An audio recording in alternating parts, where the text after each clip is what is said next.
Hi, welcome to Gospel with Greg, and in the video today I'm going to be doing another theological apologetics video. So this is the 9th out of 9 videos in my apologetic series, third one in theological apologetics. So this is the very last video in this particular series, but don't worry, still going to be doing Gospel with Greg. This is just the last video in this particular series. I have a special shirt on in this video. You can see a little bit of it. I'll show you a bit more. I have a Gospel with Greg t-shirt now. This is one I had specially made for me at a local place. Thought it'd be a neat thing to wear in the video. So anyway, for this video, I'm going to talk about Christianity versus other religions. And so this is similar, very similar to my last video about Christianity versus secularism. So have sources that I consulted in the description as always if you want to look at those.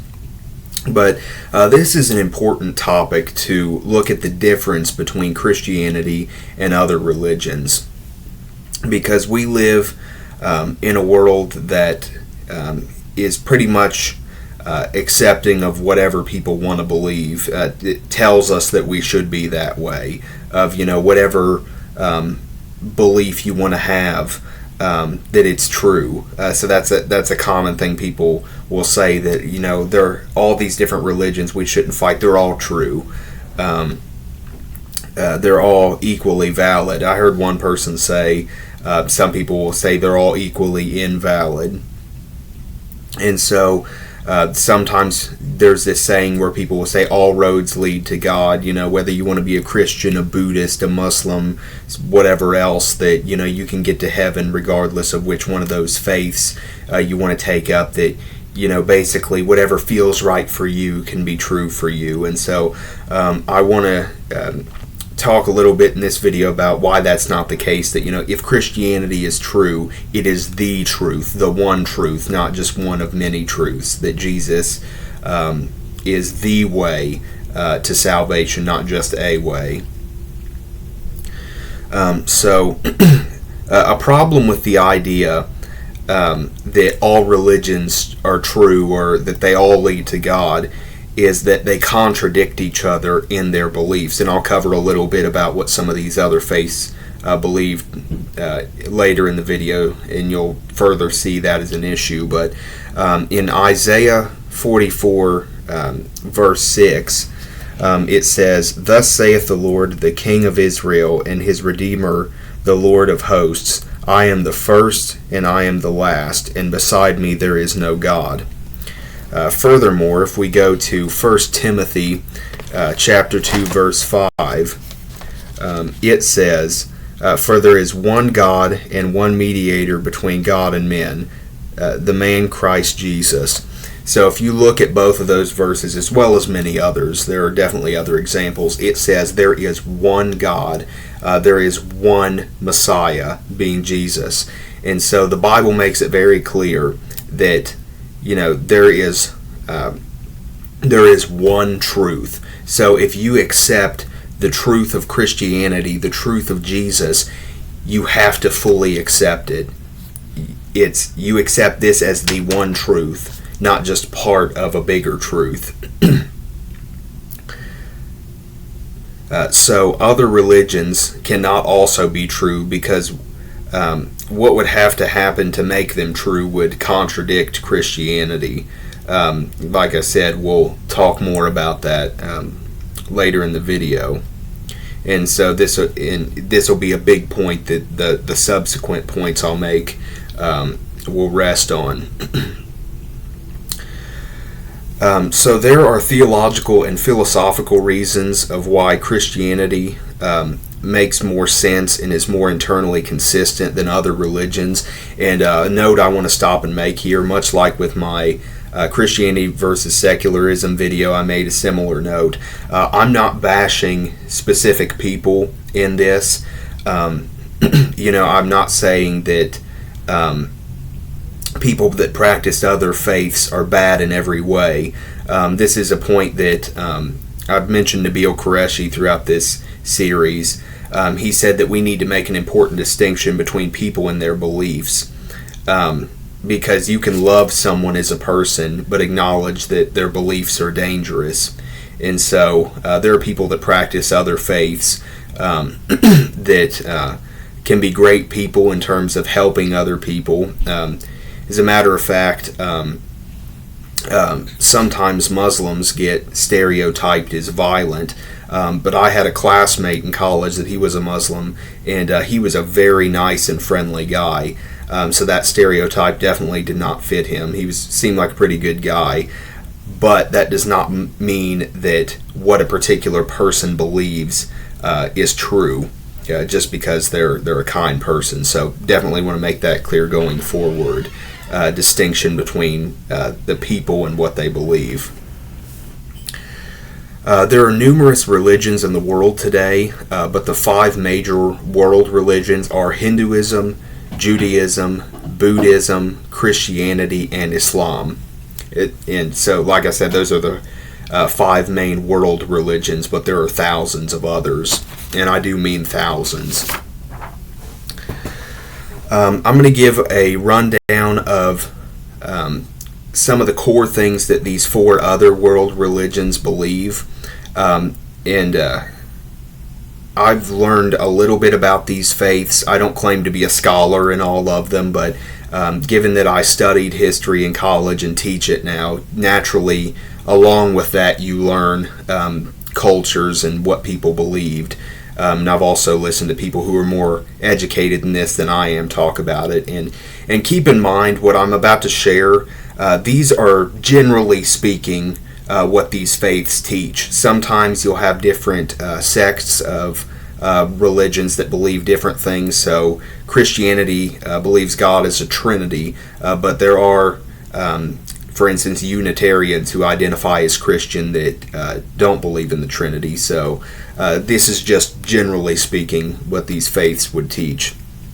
So Hinduism says that people need to store up good karma and do what their purpose they were born into well, and they may reincarnate into a better life and keep reincarnating into a better life to eventually become one with God. Buddhism teaches the world is hell that we keep reincarnating into, and we need to follow a list of basically guidelines called the Eightfold Path to break out of reincarnation if we realize the meaning of life, or reach enlightenment as they call it. Judaism teaches we need to know and follow God's commandments, and if we do that well enough, we might make it to paradise.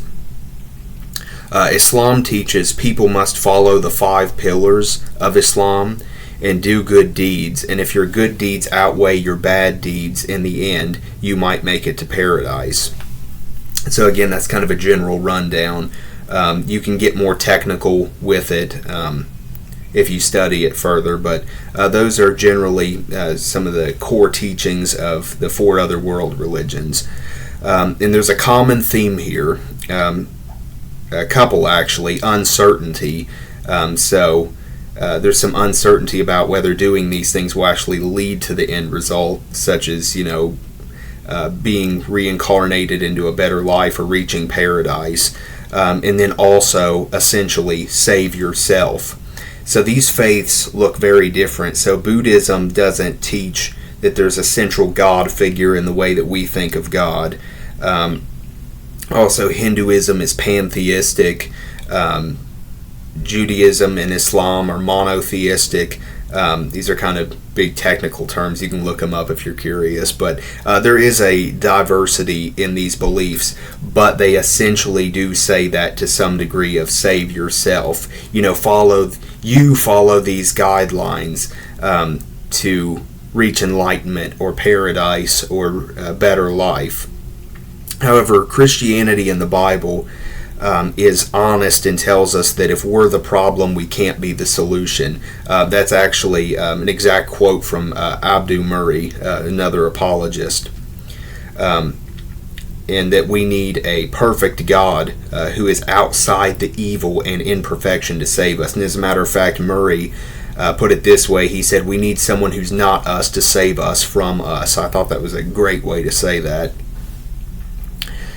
The Bible is also clearer and concrete about what we must do to be saved and who will make it to heaven. So Romans 10:9 says that if thou shalt confess with thy mouth the Lord Jesus, and shalt believe in thine heart that God hath raised him from the dead, thou shalt be saved. It doesn't say, now of course you need to be genuine about that. You need to, believe it.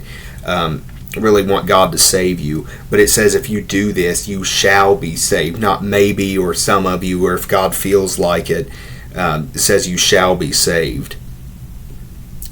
So the fact that Christianity is different in this regard of that, and also how we get salvation, how we commune with God, in that it's what He did for us and not our own works, makes a lot of sense. And that's very important, because if there were multiple faiths and one was genuinely given by God for us to practice today, and all the other faiths were man-made, you would expect the one given from God to look different. Lastly, I'll talk about testimonies, how that can factor in, and using those as evidence. That's kind of like a spiritual evidence, as I would be the way I'd put that. And I have a video on testimonies as well, if you want to check that out. But our testimonies can take the form of how we came to God, answered prayers, supernatural healings, and experiences with spiritual gifts. So in college, I learned about other religions, but one problem I had a lot of the time was that I would hear, so for instance, we would study Greek mythology, and you'd hear these heroic stories about Zeus, Hercules, all that other stuff, and they would sound like these spectacular stories, but then I look around, it's like, what's Zeus doing now? Looks like nothing to me.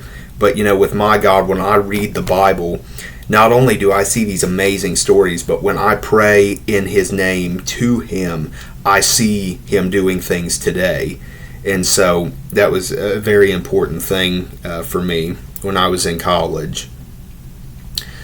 And so a specific story I'll give, this is something, I got saved when I was 7, and throughout my teenage years, definitely was a Christian, and practiced and grew in God, but not as much as I could have. I think we can all say we've been guilty of that. I could have put in more effort to grow even more in a shorter amount of time, but an experience I had when I was 19 really helped me out a lot with seeing, starting on this path of studying more diligently, and over time seeing just how much different that the Christian faith was than these other religions. So there was someone I really struggled to forgive. They had done some wrong things to my family, and it was hard for me to get past that. And as a Christian, I knew I should forgive, but I tried to justify this because it was hard I had to put in a lot of effort to try to forgive them. And I said, oh, well, I've never treated them bad while they were alive, and, they're dead now, so does that really count? Can you have unforgiveness towards a dead person? That's kind of the way I looked at it. And I didn't tell a lot of people about this because, as you could imagine, holding a grudge against somebody isn't something I was particularly proud of. But I told my parents, and I told my therapist at the time that I saw, and they, offered, their responses, but I in one ear and out the other. It's not what I wanted to hear. But there was one morning at church where I was praying, God, if there's anything in my life that's not right, show it to me so I can fix it. And the guest preacher, who knew nothing about my situation, and I wasn't even thinking about this at the time, I was just generally praying. I didn't think there would be anything, but I knew that God would show me if there was. But he gets up and he says, I'm going to be preaching on unforgiveness. And immediately I knew he was talking to me and about that. I knew that's what God was doing. He was convicting me through this preacher. And as he preached, there was not a second during that sermon where there was any question that it was for me and about that. And at the end of the service, I got down and prayed and said, God, if, I realize this is wrong, and I know I need to forgive this person, but I just don't know how I'm going to do it. Tell me something that's going to help me forgive them. And I remember when that happened, when I said that, immediately I heard a very soft voice say, what if when you asked me to save you, I said, no, you aren't good enough? And it's kind of an emotional story, but I remember when that happened, I felt this amazing rush through me, and I started sobbing, and I shook in this very reverent way of God was so much greater than I was, and this majestic, it was this amazing experience. It's hard to explain, but when I got up from that, I felt so free. It was just all those feelings just like that went away, and I know it was God.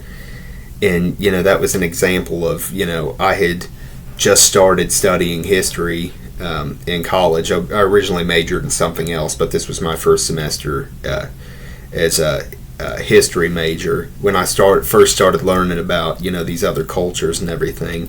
And so that really showed me how different my faith was than these other faiths I was learning about. And really sparked a journey more diligently studying the Bible, and that would later turn into studying apologetics. And so that's something I really want to leave you with this video, is that the reasons for your faith don't have to be super analytical. In this series, I've talked about historical text and scientific principles and theological arguments, but the answers and the reasons you have for your faith can be your testimony. It can be just simply talking about how amazing you've seen that God is in your life. And I think a lot of times, that's the best evidence you can show somebody, because when somebody is in the hospital dying of cancer or has a loved one that's dying, they're not interested in reading historical texts or talking about physics or philosophy at that time. They need to hear about how God saved your soul and met your needs, met you where you were, and got you through your hardships. That's what they really need to hear. So but the analytical things do have their place. So overall, we can, if we see and we recognize the evidence for Christianity and that it's true, we must conclude that this is the only truth, and that we need to grow in that truth and encourage our brothers and sisters to do the same. So I hope you have enjoyed this series, and that you'll enjoy my future Gospel with Greg videos that are coming up. And until next time, God bless.